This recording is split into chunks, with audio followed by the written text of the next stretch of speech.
When it's time to fight back against an armed robber, it's time to go with speed, with surprise, and with violence of action. Hi everyone, this is John with today's active self-protection lesson.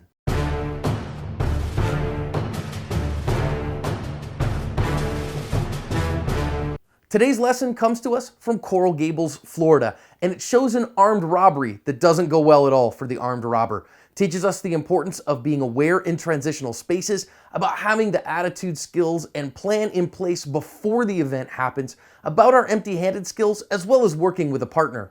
This guy comes in and announces an armed robbery with two customers in the store, and there's a clerk back behind the counter all the way to the right that you can see.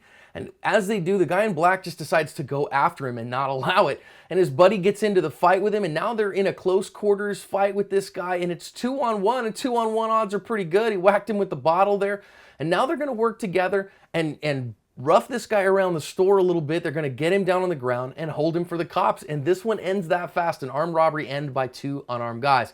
Let's think about some lessons here. Number one, as this gets going, how do you react to an armed robbery? Well, everybody gets their way. Let's think about how all three do. The guy in blue is gonna comply at the beginning. The clerk behind the counter is gonna duck and get away, but the guy in black decides no, he's not having any of it. He hasn't actually seen any kind of a weapon, and so he's gonna go for it. And now we gotta talk about breaking that bystander effect, because once one person decides to go, a lot of times his friends or someone else can go as well. And I love that his friend decided here that when it came time, he grabbed that right arm.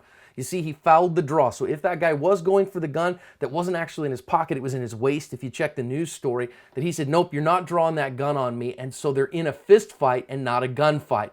Now, I think it's interesting that the guy in the black shirt used the bottle that he had in his hand. That was a glass bottle is what I think the news story said. That was like a tea or an iced tea or something like that. And he hits it with him several times. That's a very effective force multiplier.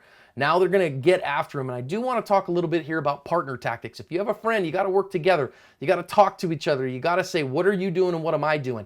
In this instance, if you got two people like that, you're trying to get someone down, somebody get his legs and the other person get up high instead of both people attacking up high, so that you can get him down and get him under control. They did that really well here though. They got him under control. They kept him for the cops. They covered their ass.